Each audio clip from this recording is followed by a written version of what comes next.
আমি ইসলামী আন্দোলন বাংলাদেশ ধনুর থানা শাখার সবার নিজ নিজ পদ বলেন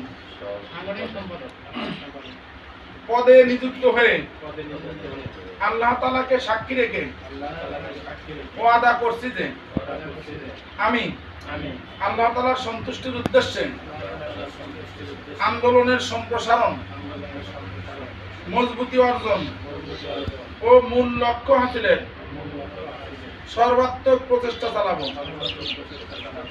আন্দোলনের নিয়ম নীতি ও শৃঙ্খলা যথাযথভাবে মেনে চলব।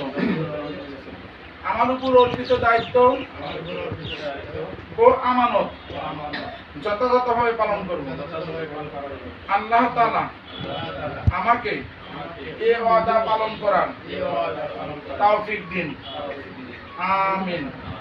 আল্লাহুম্মা আমিন।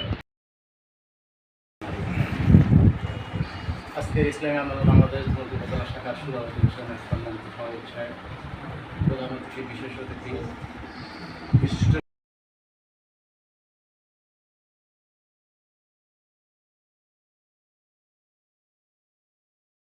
কেন্দ্র তাই সভাপতি তিনজন দায়িত্ব না।